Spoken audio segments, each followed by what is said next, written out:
अब गोस्वामी तुलसीदास जी सबके वाल्मीकि जी के चरणों में वंदना करते हैं, चारों वेदों के चरणों में वंदना करते हैं, ब्रह्मा जी के चरणों की वंदना करते हैं, देवता ब्राह्मण संत ऋषि मुनि सबकी वंदना करते हैं। पार्वती को वंदना, दशरथ जी को वंदना, राम जी को वंदना, सीता माँ की वंदना, भरत जी की वंदना, शत्रुघ्न जी की वंदना, सबके चरणों की वंदना, भरत जी की वंदना, शत्रुघ्न जी और लक्ष्मण जी के चरणों की वंदना, राम जी के चरणों की वंदना, अयोध्या के चरणों की वंदना, अयोध्या को वंदना, तीनों रानियों माँ कौशल्या, माँ कैकेयी, माँ सुमित्रा के चरणों की वंदना, सरयू माँ की वंदना, गोस्वामी तुलसीदास जी सबकी वंदना करते हैं।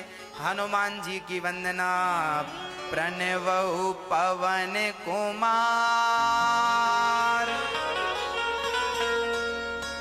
खलवन पावक ज्ञान घन, जासु हृदय आगार, बसहि राम सर चाप धर। हनुमान जी की वंदना, चिड़िया पशु पक्षी जो राम का चिंतन करते हैं गोस्वामी जी ने सबकी वंदना कर डाली, सबको वंदना। गिरा अर्थ जल बीच सम, कहियत भिन्न न भिन्न, बंदऊ सीता राम पद, जिनहि परम प्रिय खिन्न। हाँ, जो सीताराम के पावन चरण हैं उन चरणों की वंदना गोस्वामी जी कह के अब आगे बढ़ते हैं। सुंदर सी कथा की ओर कहते हैं गोस्वामी जी, राम नाम मणिदीप धरूं, जी है दे हरिद्वार, तुलसी भीतर बाहिरो, जो चाहत उजिया। राम नाम का दीपक जिह्वा पे रखो ताकि बाहर भी प्रकाश और भीतर भी प्रकाश बना रहे। अब चलते हैं कथा की ओर, है ना। भगवान का नाम कोई भाव से कहे, भाय को भाय अनख आलस्य हूँ, नाम जपत मंगल देश दस हूँ। कोई कैसे भी नाम जपे, पर जो भगवान का नाम जपता है वो कितना भी हमारे अवगुण होंगे ना तो भगवान भूल जाएंगे। भगवान अपने भक्तों के दोष नहीं देखते। सोई कर तूति विभीषण केरी, सपने हूँ सोना राम ही हेरी। अच्छा आपको बताऊं, सुग्रीव की पत्नी को किसने रखा था? सुग्रीव की पत्नी को किसने रखा था? बाली ने रख लिया था। और जब बाली मरा तो बाली की पत्नी को सुग्रीव ने रख लिया था। जैसा बाली था वैसे ही सुग्रीव, ये कोई बहुत बढ़िया नहीं था, पर चूंकि राम से जुड़ा था, राम के भजन से जुड़ा था, संतों से जुड़ा था, तो भगवान ने उसके अपराध को कभी सपने में भी देखा नहीं। भगवान कहते हैं कि मेरा भक्त अपराधी है पर मेरे से जुड़ा है तो मैं अपने भक्त के अपराध को माफ कर देता हूं। कितना भी बड़ा पापी होए, सन्मुख होहि जीव मोहि जब ही,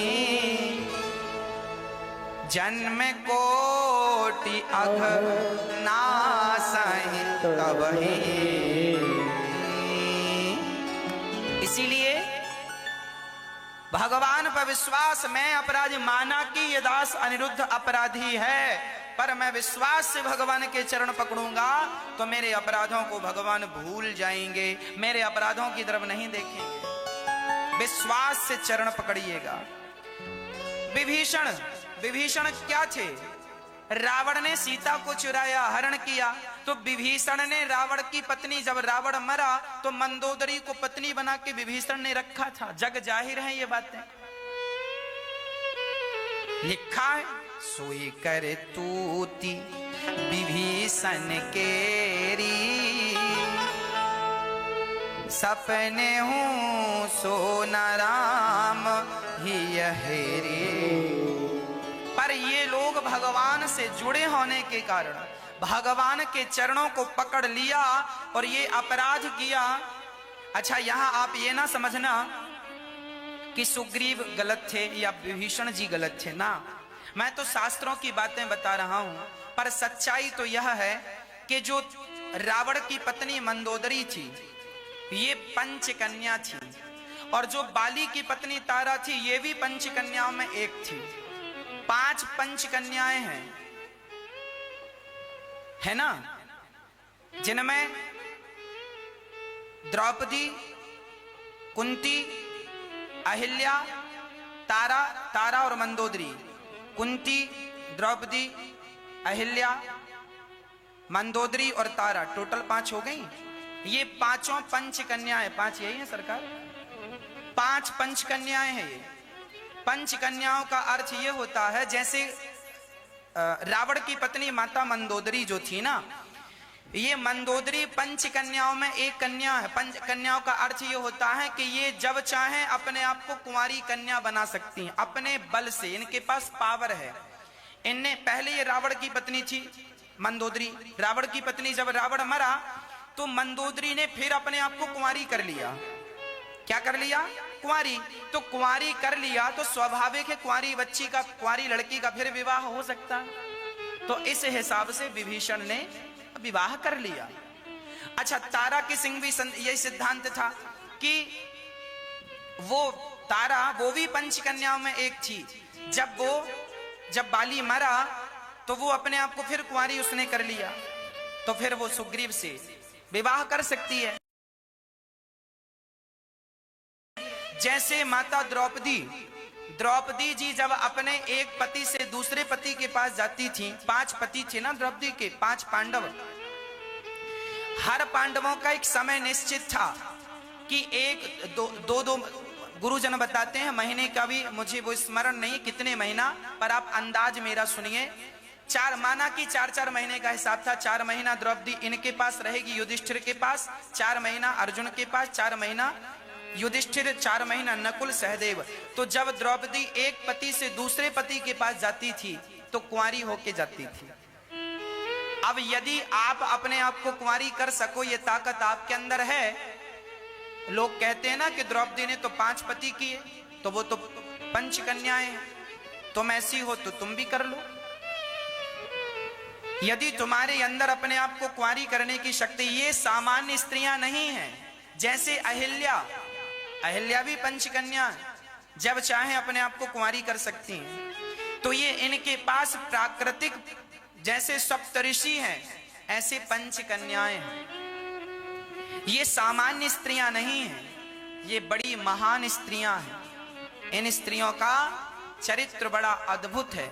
इसीलिए शास्त्रों में यदि ये बातें कही जाएं तो आप केवल ये ना सोचें कि द्रौपदी ने तो 5-5, अरे कर्ण भी ये बात नहीं जानते थे। कर्ण भी कहते थे तेरे तो 5 पति हैं, तो 6वां मुझे बना लो। जब द्यूत क्रीड़ा हुई और द्रौपदी की साड़ी खींची तो कर्ण ने यही तो कहा, और दुर्योधन ने कहा द्रौपदी आजा मेरी जंघा पर बैठ जा। इन लोगों को पता नहीं था कि द्रौपदी कौन है। द्रौपदी का जन्म हमारे और आपकी तरह नहीं हुआ। द्रौपदी का जन्म अग्नि से हुआ था, यज्ञ से हुआ था, ज्वाला से। अब बताओ आग से कौन प्रकट होता भाई? पर द्रौपदी प्रकट हुई। तो जो अग्नि से प्रकट है, पवित्रता है, वो 5 पति, द्रौपदी के 5 पति इसीलिए थे क्योंकि एक बार द्रौपदी ने भगवान शंकर जी से कहा कि मुझे ऐसा पति चाहिए जो बहुत सुंदर हो, ऐसा पति चाहिए जो बड़ा बलवान हो, ऐसा पति चाहिए जो बड़ा गदाधर हो, ऐसा पति चाहिए जो बड़ा धनुर्धर हो। शंकर जी ने कहा सुनो, एक आदमी के अंदर तो ये सब नहीं हो सकता, तो तुम्हें 5-5 पति देते हैं, सब एक-एक गुणों का धनी होगा। तो नकुल सहदेव सुंदर थे, भीम भैया बलवान थे, अर्जुन धनुर्धर थे, और युधिष्ठिर जी भाला में, धर्म में प्रकांड थे। तो 5 पति तो यहाँ पर गोस्वामी जी लिख रहे हैं कि भगवान अपने भक्त का कभी अवगुण नहीं देखते, कितना भी बड़ा अपराधी हो पर उसका अवगुण कभी नहीं देखते। तो तारा और माता रावण की पत्नी मंदोदरी के लिए आप ये ना सोचें कि उन्होंने अपने पति के मरने पर सुग्रीव और विभीषण से विवाह कर लिया, क्योंकि वो पंच कन्याएं थी। पर सिद्धांत जगत में तो कहा जा रहा है ना कि देखो अपराध तो देखो है, सुग्रीव का अपराध है, बाली का अपराध है, तारा और उनका अपराध नहीं है, स्त्रियों का, इनका अपराध है। पर फिर भी भगवान ने अपराध को सपने में नहीं देखा। ये भगवान की भगवत्ता है। भगवान बहुत प्यार, जैसे माँ का बेटा गलती कर देना और माँ बेटा गलती कर दे तो भी माँ उसकी गलती पर पर्दा डालती है, मेरा बेटा है साहब कुछ ना बोलना, तब मैं समझा दूंगी, अब गलती नहीं करेगा। जैसे माँ सदा अपने बच्चे का पक्ष लेती है, उसी तरह भगवान सदा अपने भक्त का पक्ष लेते हैं। बुध विश्राम सकल जन रंजनी, राम कथा कली कालो से विभंजनी। ज्ञानियों को विश्राम देने वाली ये पावन कथा है। राम जी के अवतार क्यों हुए, अब इस प्रश्न पर हम आते हैं। बड़े प्रेम से राम अवतार के चरित्र सुनाए, बड़े भाव से गोस्वामी जी लिख रहे हैं। भरद्वाज मुनि बसहि प्रयागा, तिनहि राम पद अति अनुरागा।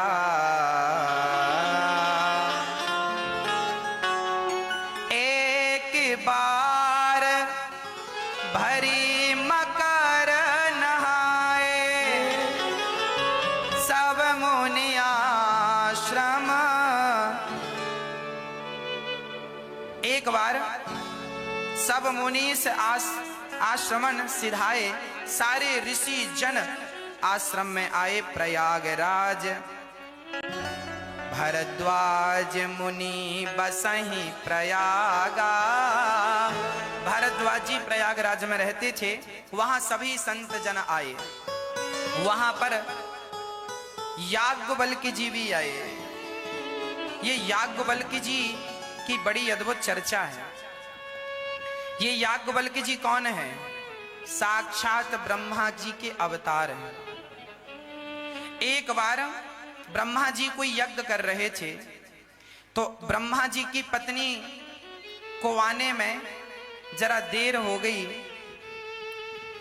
और यज्ञ करने का मुहूर्त निकला जा रहा था। तब वहां पर एक गोप कन्या खड़ी थी। उस गोप कन्या को गाय के मुंह में डालकर उसकी योनि से उसे निकाल दिया। और वह कहते हैं ब्राह्मण का कुल और गौ माता का कुल एक होता। तो उस गोप ग्वाल कन्या को मुख से डालकर और तुरंत की तुरंत कन्या गौ माता की गर्भ से बाहर आई, तो वो ब्राह्मण बनके ब्रह्मा जी ने, देखो वो ब्रह्मा है, उस कन्या को अपने बगल में बिठा लिया ब्रह्मा जी ने। उसी कन्या को हम गायत्री माता कहते हैं। उसी कन्या को हम गायत्री को बिठा लिया अपनी पत्नी के रूप में, क्योंकि पत्नी को लेट हो रहा था और यज्ञ का मुहूर्त निकला जा रहा था। तो ब्रह्मा जी तो सर्व सामर्थ्य, उन्होंने बिठा लिया। जब उनकी पत्नी सावित्री आई, ब्रह्मा जी की पत्नी सरस्वती जी आई, उन्होंने कहा अच्छा मेरे साथ मेरे होते हुए आप दूसरी स्त्री के संग बैठे हैं, श्राप दे दिया। अच्छा देखो पति को जाने पहचाने बिना श्राप दे दिया, श्राप दे दिया। जाओ आप संसार में सामान्य पुरुष बनकर जन्म लो और कामी बन जाओ, कामी हो जाओ, क्योंकि तुम स्त्रियों को बिठाल रहे हो। जबकि ब्रह्मा जी ने समझाया कि आपको आने में लेट था तो मैंने इसे बिठा लिया, और ब्रह्मा तो ब्रह्मा है। श्राप के कारण वही ब्रह्मा जी याज्ञवल्क्य बन करके प्रकट भये, और जो राम कथा कह कह करके सुना करके राम कथा का प्रचार करके अपने आप को पावन कर लिया। ऐसे याज्ञवल्क्य जी स्वयं ब्रह्मा हैं। आज याज्ञवल्क्य जी से भरद्वाज ऋषि ने चरण पकड़ के कहा कि सुनो प्रभु, एक बात जरा हमें बताइए। क्या बताएं? भरद्वाज जी ने कहा कि सुनिए, ये राम कौन है? एक राम दशरथ जी के बेटा हैं, एक राम वो हैं जो सीता माता के प्रेम में बन बन भटक रहे हैं। आप बताओ, आप किस राम का ध्यान करते हैं? शंकर जी एक राम का ध्यान करते हैं, एक राम दशरथ जी के बेटे हैं, एक राम जंगल में सीता सीता कह के भटक रहे हैं। अब ये तीन राम हैं कि एक ही तीन रूप में हैं? तब याज्ञवल्क्य जी ने ब्रह्मा जी से कहा, भरद्वाज जी से कहा, जो प्रश्न आपने कहा यही प्रश्न एक बार माता सती, एक बार माता पार्वती ने भगवान शिव से कहा। तो पूरी कथा सुना दी कि पार्वती पहले माता सती हुआ करती थी। एक बार की बात है, एक बार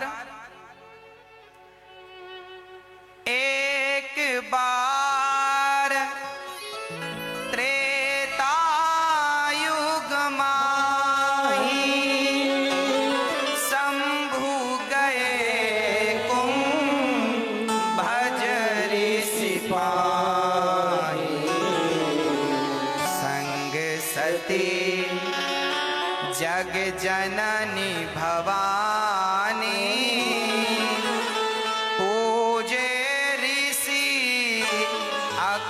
अखिलेश्वर जानी। एक बार क्या हुआ, एक बार भगवान शंकर अपनी पत्नी माता सती को लेके कथा सुनवाने गए। कहां? अगस्त जी के आश्रम में। अगस्त जी के पास जब गए भगवान शंकर, तो माता सती जब गई और शंकर जी गए तो अगस्त जी ने शंकर जी का बड़ा सम्मान किया। भगवान शंकर के चरण धोए। अब सती को लगा ये कैसे वक्ता है, श्रोता के पांव धो रहे हैं। कई बार ना हमारी सरलता का लोग गलत अर्थ लगा लेते हैं। भगवान श्री अगस्त जी इतने सरल थे कि उनके यहाँ भगवान शंकर कथा सुनने जाते थे, और जब शंकर जी कथा सुनने आए तो श्रोता अर्थात शंकर जी के चरण धोकर अगस्त जी ने पी लिया। माता सती को लगा ये क्या कथा सुनाएंगे। इसका तात्पर्य यही है कि कथा सुनाने वाले वक्ता पर आपकी श्रद्धा भी होनी चाहिए। यदि श्रद्धा नहीं है तो कथा समझ में नहीं आएगी। अब कथा हुई, राम कथा मुनि बरज बखानी, सुनि महेश परम सुख मानी। सबने कथा सुनी, शंकर जी ने बड़े आनंद से कथा सुनी, और जब कथा पूरी हुई तो शंकर जी जाने लगे। अच्छा, शंकर जी कथा सुन रहे थे और माता सती यहां वहां देख रही थी ऐसे ऐसे। कई लोग कथा सुनते हैं और कई लोग कथा नहीं सुनते। उनमें एक माता सती हैं जो कथा नहीं सुन रही थी। जब कथा सुनाकर अगस्त जी ने कहा कथा हो गई, शंकर जी ने कहा विदा कीजिए, अब विदा हो रहे हैं। तो शंकर जी जब सती के साथ गए तो वहां पर गोस्वामी जी लिखते हैं, मुनि सन विदा मांग त्रिपुरारी, चले भवन संग दक्ष कुमारी। जब माता सती आई तो जगत जननी, क्या क्या संबोधन है, संग सती जग जननी भवानी। जब आई तो आने में लगा कि ये कथा सुनने आई, अच्छे से सुनेंगी, पर कथा तो सुनी नहीं, बस यहाँ वहां संदेह करती रही, ये क्या कथा सुनाएंगे, ये क्या कथा है, ये त्रुटि है कथा में। तो वहां पर लिखा है दक्ष कुमारी।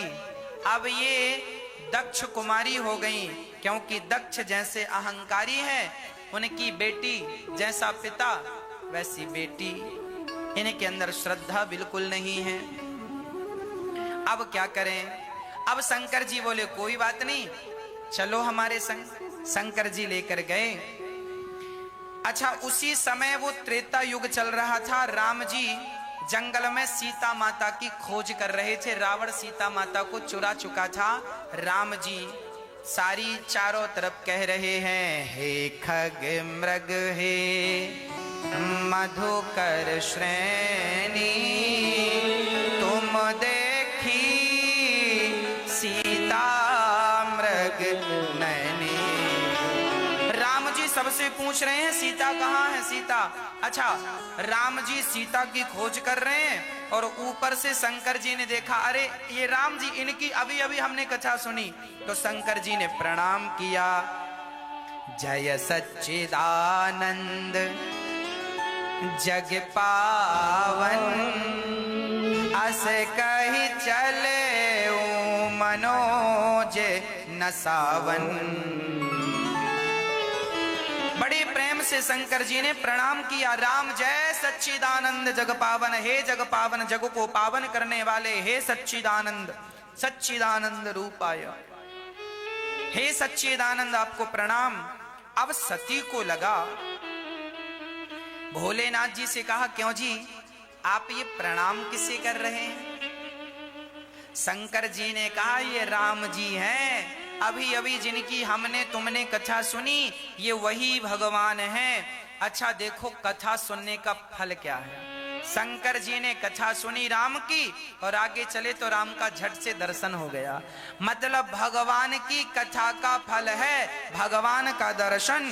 करा दिया सदर्शन शंकर जी ने श्रद्धा से कथा सुनी तो दर्शन हुआ, जबकि माता सती ने संदेह से कथा सुनी, कथा सुनकर संदेह हुआ।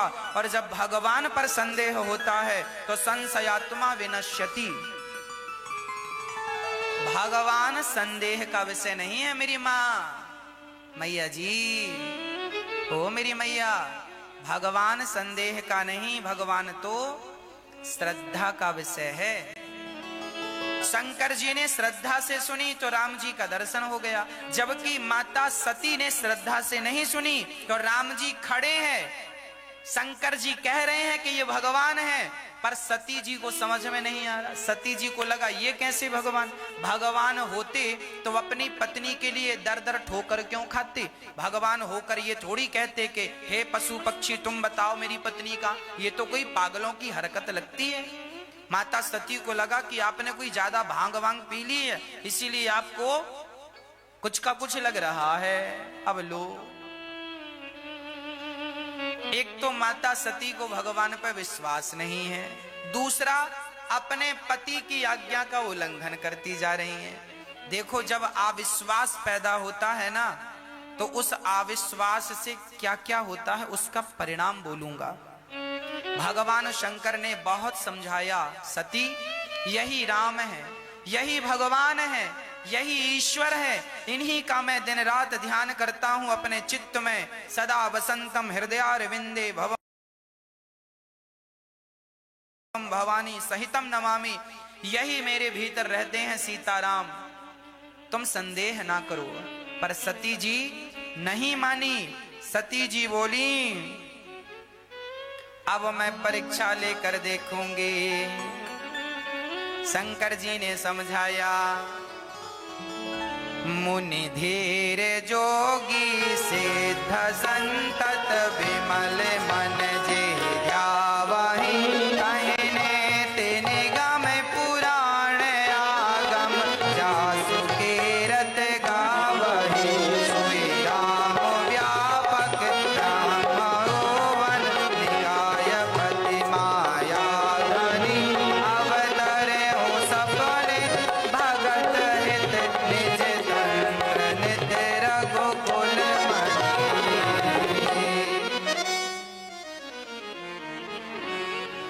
लागन और उपदेशो, जदपि की कहूँ से बार बहु, बोले बेहस महेशो हरि माया बलु जान जिया। एक बात बताएं, जो आदमी समझाने से समझ जाए, समझ लेना किसका कल्याण है, और जो आदमी समझाने से ना समझे, समझ लेना कि अब विधाता इसका सर्वनाश करने की तैयारी में है। समझना, जो बेटा अपने माता पिता की बात माने उसका तो कल्याण है, और जो माँ बाप की बात ना माने, उल्टा ही चले, समझ लेना कि अब इसके सर्वनाश का समय निकट आ गया। इसीलिए जो उचित बातें हैं, माता पिता का जो उचित ज्ञान है, उचित सलाह है, वो मानना चाहिए। हाँ, कई बार ये होता है कि माँ बाप थोड़ा गांव के होते हैं और गांव की सोच के हिसाब से बात करते हैं, जबकि बेटा शहर में रहता है तो वो 10 साल बाद की प्लानिंग की बात करता है, तो दोनों की बातें मिसमैच हो जाती हैं। पिता का कहना अलग हो जाता है, पुत्र का कहना अलग हो जाता है। पुत्र सही कह रहा है क्योंकि वो 10 साल बाद क्या होगा वो जान रहा है, और पिताजी गांव के हैं तो वो ज्यादा दुनिया घूमे नहीं, तो उन्हें ज्यादा नॉलेज नहीं हो रहा है। हाँ, यदि वो भी बड़ी बातें कर लें, वो भी भविष्य की। अच्छा, मैं आपको एक बात यहां जरूर कहना चाहूंगा कि हमें वर्तमान का नहीं सोचना चाहिए, बल्कि आने वाले भविष्य में आज हम जो काम कर रहे हैं, इस काम का भविष्य में क्या फायदा और क्या नुकसान है, आज के 10 साल बाद तक की, 50 साल बाद तक की प्लानिंग से हमें चलना पड़ता है। भाई, हम लोग जब घर बनाते हैं तो घर ऐसा थोड़ी बनाते हैं कि आज बनाएंगे, अगले साल फिर तोड़ के फिर बना लेंगे। भाई, 100 साल 50 साल की आयु घर की हो, बड़ा मजबूत घर बने, हम तैयारी करते हैं ना। तो कई बार पिता और पुत्र में यही बातें हो जाती हैं, वो कुछ कहना चाहते हैं, ये कुछ करना चाहता है, बातें मिसमैच हो जाती। इसीलिए मैं प्रार्थना करता हूं, पिता पुत्र को जो भी बातें हैं वो क्लियर कर लेनी चाहिए। और कभी कभी पुत्र पिता की बातें तो हमेशा माने, पर कभी कभी पिता को चाहिए कि पुत्र सही कह रहा है तो उसकी सही बात पिता को मान लेनी चाहिए। बताओ, सही बात यदि मैं कहूं तो आप मान लेते हैं? जरूरी नहीं है कि हर बार पिता ही सही कहे।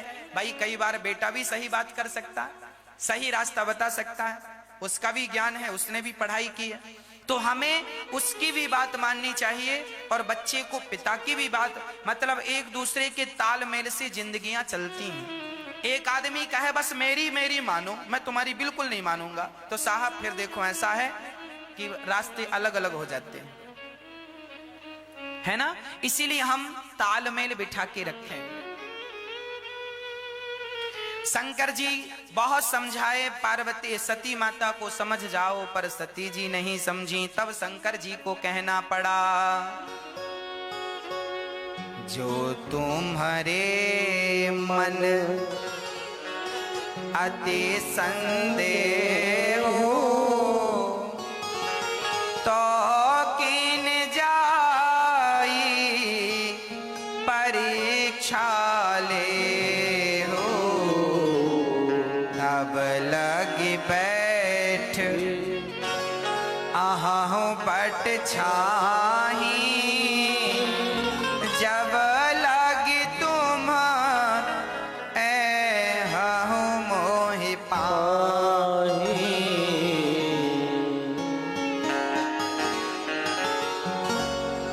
हाँ, शंकर जी कह रहे हैं सती जी, देखिए तुलसीदास जी ने यहाँ ग्रामीण भाषाओं का प्रयोग किया है। गांव में बोलते हैं तो मैं ऐहो का, ऐहो मतलब आहो का, मतलब आहो मतलब आओगे क्या, तो यहाँ लिखा है, जब लगे तुम ऐहो मोहि पाही, जब तक तुमने ऐहो तब तक हम इतनी बैठ भी।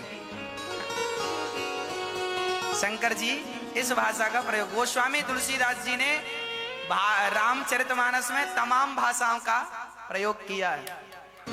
ये ग्राम की भाषा, गांव गांव में तुलसीदास जी ने हर रामचरितमानस में अवधी भाषा तो है, पर भारत के गांव-गांव में जितनी भाषाएं बोली जाती हैं, मराठी भाषा, महाराष्ट्र में जो भाषा बोली जाती है मराठी भाषा का भी कहीं कहीं इसमें प्रयोग है। गांव की बिल्कुल शुद्ध हिंदी गोस्वामी जी ज्यादा चित्रकूट में रहे हैं। चित्रकूट में गोस्वामी जी रहे हैं। चित्रकूट, वहां सतना, रीवा, चित्रकूट, ये वो बेल्ट है, वहां ऐसा बोलते हैं, है ना। हम तई बैठ भी तुम कब आहो,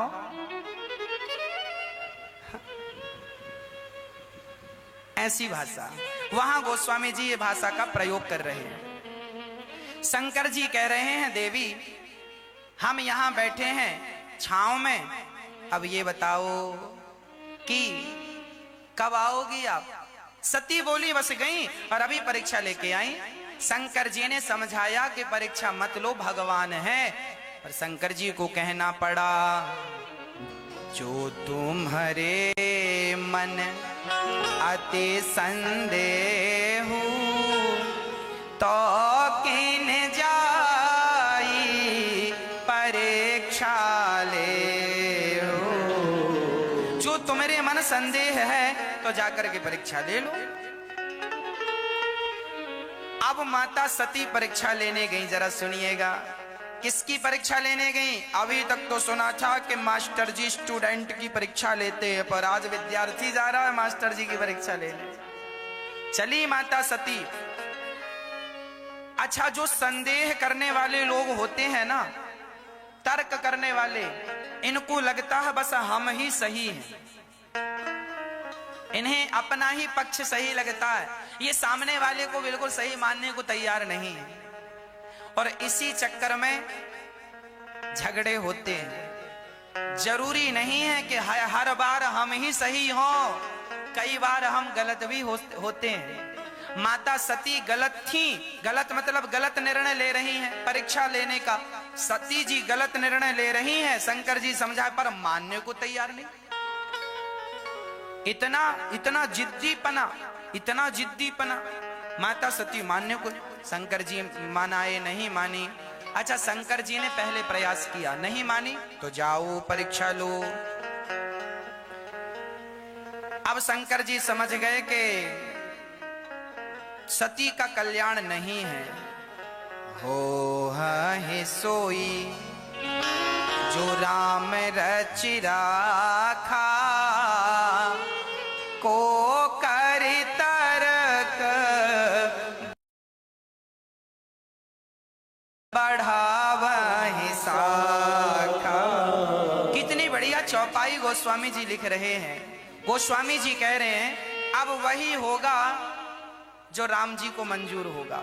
जब तुझसे ना सुलझे तेरे उलझे हुए धंधे, तो भगवान के इंसाफ पे छोड़ दे ए बंदे, वही तेरी मुश्किल आसान करेगा, और जो तू ना कर सका वो भगवान करेगा। इसीलिए आपसे जो होए सो आप करो। जब तुमसे ना संभला, तुमने समझाया, बहू को समझाया, बेटे को समझाया, सबको तुमने समझाया, नहीं समझा, अब सोचिए मत, रोइए मत, अब भगवान जो करेंगे वही होगा। तुम आनंद से भगवान का चिंतन करो। एक मैया मेरे से बोली, गुरुजी हमारी बहू सुनती नहीं है। हमने कहा बहू को समझाया नहीं आपने? महाराज जी 100 बार समझा लिया। अब हमने कहा मैया सुनो, तुमने 100 बार समझा लिया ना बहू को, नहीं सुधरी ना, नहीं रास्ते पर आई ना। हमने कहा अब मत समझाना, एक बार भी मत समझाना, अब उसे मत समझाओ, तुम समझ लो, उसे चूल्हे में जाने दो, जो करे करे, जब समय आएगा अपने आप समझ जाएगी। बिना समय के साहब कोई नहीं समझता, है ना। अभी हमसे कोई कहे कि साहब जरा स्वेटर पहन लो, जरा मोटा सा कोट पहन लो, तो साहब अभी आप हमसे 10 बार कहो कि आप कोट पहन लो मोटा सा, आप जरा कंबल ओढ़ लो, जरा रजाई ओढ़ लो, तो आपके कहने से आप 100 बार कहेंगे तो हम रजाई नहीं ओढ़ेंगे, पर जरा सर्दी आने दो, सर्दी आएगी तो अपने आप रजाई उड़वा देगी, सर्दी अपने आप रजाई उड़वा देगी कि नहीं, कंबल उड़वा देगी। हाँ जी, जरा समय का इंतजार किया करो। बहू अभी नहीं समझ रही है, उसका रक्त अभी गर्म है, हाँ, उसका शरीर अभी समझने लायक नहीं है, जरा समय होने दो। कहते हैं कहावत, जस जस भीगे कामरी तस तस भारी होए। कंबल जितना गीला होता है उसका वजन उतना ही बढ़ता जाता है। जितनी आपकी एज होगी, जितना आपका उम्र होगी, उतना अनुभव आपका होगा। अनुभव जल्दी से नहीं आता। आपकी बहू अभी छोटी है, आप तो माँ हो, वो तो बेटी है। आपका अनुभव ज्यादा है, आपकी मैच्योरिटी ज्यादा है, समझदारी ज्यादा है। वो अभी जरा मैच्योर नहीं है, थोड़ा सा वक्त दो, सीख जाएगी, समझ जाएगी। और आप समझाओ ही मत ना। आप क्यों समझाने को लगी हो कि ऐसा कर ऐसा कर? अरे उसको समझ में आ जाएगा, आप क्यों समझा रही हैं? 10-100 बार समझा दिया ना, अब मत समझाइए। अब उसे समय समझाएगा, वक्त समझाएगा। अब उसे कौन समझाएगा? समय। जब समय की मार पड़ती है ना साहब, टेढ़े से टेढ़ा आदमी सीधा हो जाता है। जरा समय का बदलाव होने दीजिए। जो आदमी कह रहे हैं बड़ी गर्मी है, अच्छा समय बदलने दीजिए, फिर कहोगे बड़ी सर्दी है। समय का ही तो खेल है। तो समय है, समय। इसीलिए परेशान होने की जरूरत नहीं है। जीवन को आनंद से जिया करो, भगवान पे विश्वास के साथ जीवन जिया करो। समझा लिया ना बेटे को? नहीं समझा, भगवान पे छोड़ दो। बहू को समझाया, नहीं समझी, भगवान पे छोड़ दो। हुई है सोई जो राम रचि राखा। अब जो भगवान चाहेंगे वही हो। रावण को कितनों ने ना समझाया, पर किनके समझाने से समझा? माता सीता को कितना माता सती को कितना समझाया, कहां समझ में? जब समझ में जो भगवान समझाना चाहे ना, वो समझ में आ जाता है। और जब भगवान ही समझाना ना चाहे तो फिर कोई कितना भी समझाए। सोई जानय जेहि देहो जनाई, जानत तुम्हि होई जाई। अब सती जी चली, सती जी सीता बन के गई। अब देखो सती जी राम जी की परीक्षा ले रही है। कैसे? सती जी ने सीता का रूप बना लिया, सीता बन गई। और सीता बन करके राम जी के आगे जाकर खड़ी हो गई और राम जी से कहने लगी, लो मैं आ गई। अब राम जी ने देखा, राम जी ने लक्ष्मण जी ने देखा, लक्ष्मण दीख उमाकृत वेसा, चकित भये ब्रह्म हृदय विशेषा। लक्ष्मण जी बोले, राम राम, ये माता सती यहाँ सीता हमारी भाभी बनकर क्या कर रही है? माता सीता बन के क्या कर रही है? सती जी ने कहा, मैं सीता हूं। सती जी ने कहा, मैं सीता हूं। पर राम जी ने कहा, जोरे पानी प्रभु कीन्ह प्रणाम, पिता समेत लीन्ह निज नाम। कहूँ बहोरी कहाँ ब्रस के तू, विपन अन के ली फेरहूँ के हेतु। राम जी ने प्रणाम किया, माता जी प्रणाम, मैं दशरथ जी का बेटा राम। तो सती जी जो सीता बनकर खड़ी थी, बोले आप अपने पिता का नाम क्यों ले रहे हैं? राम जी ने कह दिया, जंगल में माता जी अकेली घूम रही हो, शंकर जी कहाँ हैं?